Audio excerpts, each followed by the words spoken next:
Hey guys, welcome to my channel. Before we get started, I would just like you to know that from 6th March to 13th March, I have a Women's Week sale on my website. You will get 15% off if you use this coupon Women's Week. This is a one-time use coupon and you can try it at checkout. So yeah, check it out and I really hope you enjoy the sale. So let's get started.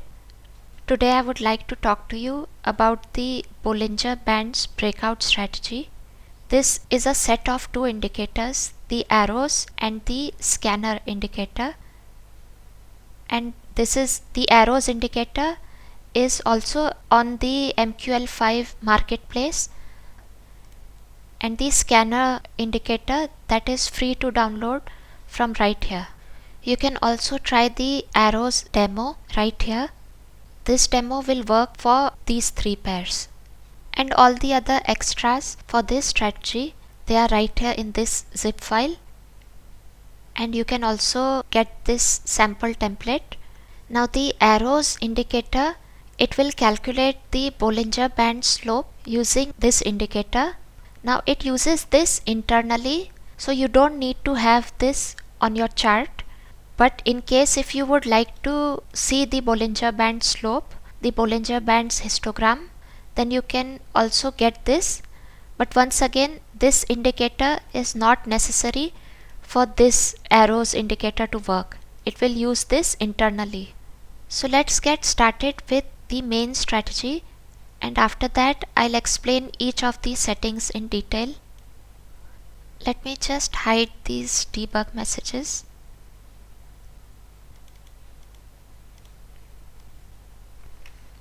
Bollinger Bands are a great tool to show you the market volatility and the overall direction in which the current trend is going on. Like right here, as we can see that the market is ranging. So in this strategy, usually when there is a very tight range and after that there is a very powerful breakout, in that case price will most likely keep going in that same direction for the next few bars, for like the next 3 or 5 bars, depending on how strong that breakout is. So this arrows indicator, it looks for such strong breakouts like right here when there is a tight squeeze and after that the Bollinger Bands, it opens up like this very strongly. In that case price will most likely keep moving in that same direction. And in this indicator we can define how strong we want that breakout to be by setting the slope thresholds. So right here, this is for the Bollinger Bands. These are the default values: Bollinger Band period, deviation and applied price. Applied price 0 is for closed price. Next we have the slope period, the period for which it will determine this Bollinger Band slope. Right now it is 5 bars. So it will check, like for example this is a breakout bar, then it will check for the past 5 bars and it will get you this slope. And right here, this slope wasn't strong enough, these 5 bars, which is why it ignores this breakout. And right here, by this point, the slope for the breakout Bollinger Band, this is higher than this breakout threshold, and it will also check the opposite band, this threshold. It should be higher than this value, and it will automatically decide the positive and negative values. So over here, these threshold values, you only need to specify the positive values. So if it is checking for a slope in the buy direction, then for the opposite slope it will automatically make it negative, whereas if it was looking at the breakout slope towards the downward direction, then it will automatically check this breakout slope as negative and this upper slope as positive. So only specify positive values for these three, and by default the middle slope value is 0, but in case if you wanted this slope to be towards the direction of the breakout, then you can specify a slope value over here, 10 or 20. But if these slope values are too high, like if I have 90 and maybe 50 over here, and also maybe 10. In that case, it will give you much fewer signals because these values will make the slopes very steep. So in that case, we do get good results, but it will check for when the breakout is very high. Next, we have this high volume check. So this will check if the breakout bar has a high volume, and it uses the volume candles EX4 that's available in that extras package. So it will check for green candles, which are high volume buy candles, and these red candles. These are the high volume bearish candles. After that, we have the oscillator check. So when a very high breakout like this is happening, in that case, the oscillators like CCI or RSI, they are usually overbought or oversold. In case there is a buy signal, then CCI will most likely be overbought and RSI will most likely be overbought as well. So you can use these oscillators to check for that. In case if you are using RSI, then just change the overbought and oversold to 70 and 30 or whatever you like. But for CCI, we usually have 100 and minus 100. You can also keep this check to false, and let me also put these back to the default values. So those oscillators, they just help to make sure that price volatility is good, and by default this check will be true. Next we have the Vada explosion, and if I set this to true, in that case when the breakout candle occurs, it will check for a high explosion, and these are the parameters for that indicator. The Vada indicator is also there in the extras package. So if I have this right now, since we already have very steep slopes, we are not noticing much difference. But in case if you were scalping very short term and you wanted even more signals, like right now for past 1000 bars we have only 8 signals. So if I make the slope threshold much less, like 30 and 10, in that case we get slightly more signals, and the RSI and the Vada explosion, those are helpful in these types of situations. Suppose if I change the Vada threshold to even higher, in that case it will ignore signals like this one. So you can use this check or the oscillator checks for things like that. I'll just set this back to the default value.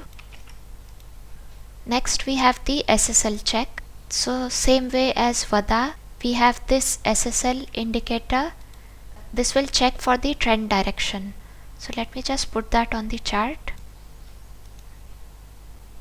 So this is the Ssl indicator, and let me hide the Bollinger Bands for now. Okay, so this indicator will only use the Ssl trend, and we can also have higher trend check. So suppose if we have number of HTF as 2, in that case it will use this Ssl indicator for the current bar and also for the next 2 higher time frames.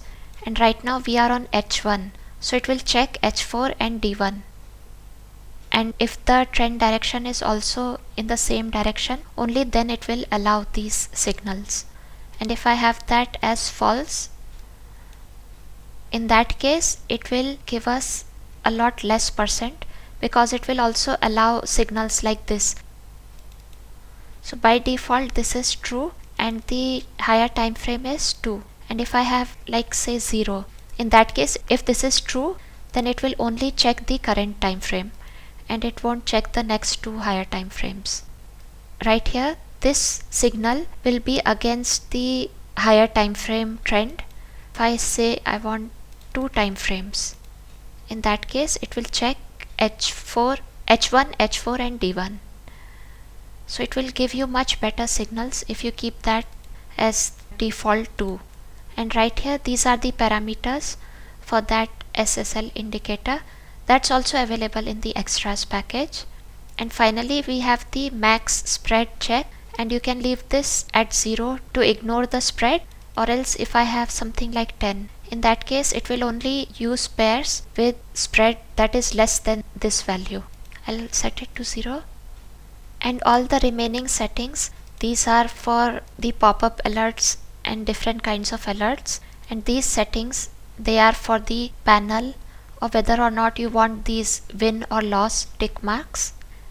And in this indicator, the win rate calculation. So by default we are mainly using this for scalping or even for binary options, which is why we have signal expiry bar at 3, because after the signal occurs for like 3 or 4 bars, the price will continue to move upwards. And this is the wait bars after signal. So let me bring Bollinger Bands back and I'll hide this.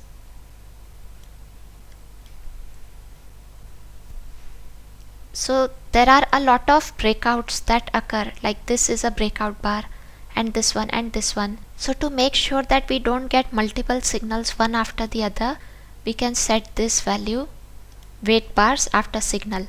So in that case it will make sure, like even if this particular bar was a signal, then it will ignore those. And instead of using the signal expiry bars, you can also choose a fixed take profit or a fixed stop loss. In that case it will use these point values, like we are on H1, so it will take the H1, these points, and for fixed stop loss it will take these points. But by default I have kept those to false because it's better to have signal expiry bars. But if you want really tight stop losses, then you can use these settings. And if you are using binary options, then you are more interested in the win rate percent based on win count, the number of wins and the number of losses. Right now it is using these point values to count this win rate percent, but if I have win count percent, then it will use this value, number of wins and number of losses, to count this percent. And for scalping you can set this back to this value. And also note that this is the number of wins and this second value, that's the number of consecutive wins. And same way this is the number of losses and consecutive losses. This is helpful if you are using something like martingale for your binary options. This consecutive wins and losses is helpful for that. And this is the max entry candle in points. So sometimes what happens is, if a breakout occurs and the breakout bar is already too long, like right here, this bar is too long, or let me show you something else, like right here, this breakout bar would be too long, and you can use the crosshairs tool to measure the point distance. Right here we have 810 points. So in that case it will ignore signals where the entry bar is more than that max points value right here. So for H1 anything more than 600 points will be ignored. And we already talked about all of these values. So let me go to the scanner and show you how the scanner works.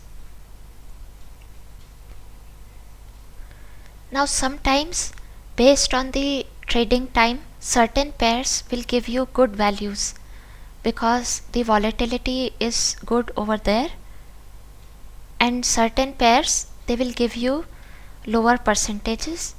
So the dashboard is very helpful in figuring out the best values and the best strategy. Like let me make the slope a bit steeper, and the scanner and the arrows indicator, they both have the same values, so you can change the set file between those two.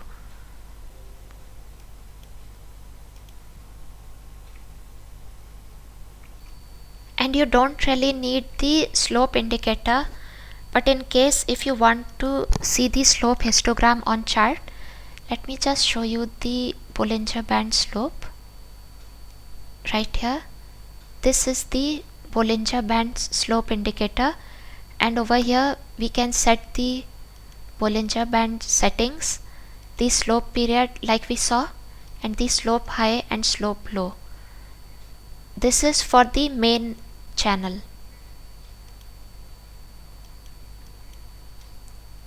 let me remove this.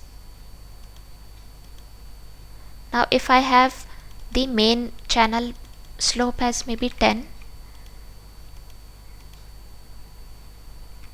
in that case we get an improved percent, and it will use these slope values to check for that.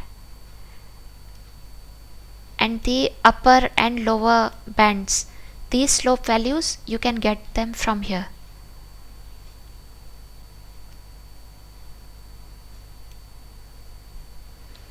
But like I said before, this slope indicator is not necessary for the arrows or the scanner to work, because they will use this indicator internally.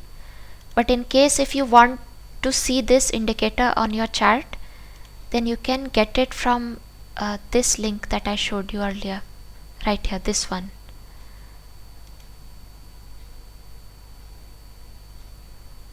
So this is the Bollinger Bands slope indicator, and it's available on my website. And I didn't place this on the Metatrader marketplace because I wanted to keep this price really low, and on Metatrader marketplace the minimum product price is $30. So I only have this on my website.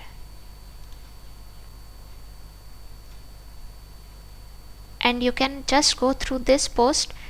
It describes each of these settings in great detail, and also how the win rate calculations are done. And all of my scalper indicators, this post contains the common settings for all of these. So far we have EMA bounce, Darvas boxes, and this one, Bollinger Bands. These are the scalpers. And we already talked about all of these settings and the debug messages. Now how to trade? I would suggest that you avoid M1 time frame, because M1 can, let me go back to the default settings.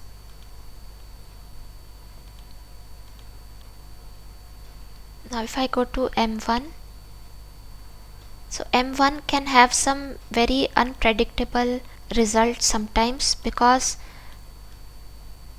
even if there is a breakout, then it doesn't necessarily keep going in that direction.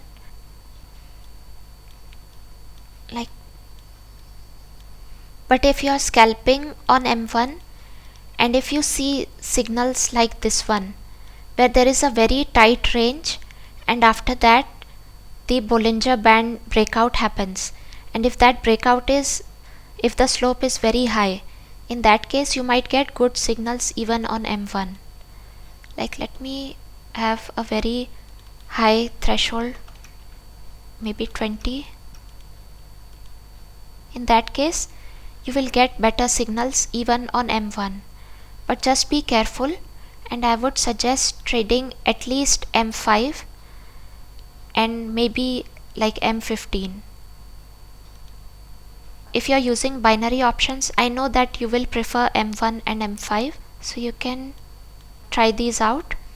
And before buying, I would suggest that you try out the demo versions, and just be careful not to trade when price is moving too erratically, like if there are whipsaws, and that might also happen during news events.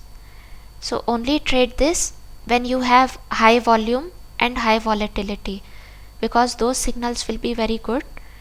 And also be careful to use signals right after a very tight, like right here, there is a very tight Bollinger Band squeeze, and the breakout right after that, that is a very good breakout.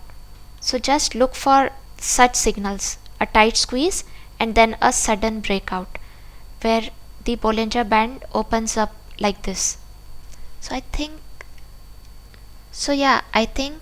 that's pretty much it for this indicator. And let me know in the comment section what you think about this, and I'll be happy to answer any of your questions. And let me know if you have some suggestions for any new types of strategies. Thank you so much for watching, guys. Have an awesome day. Thanks.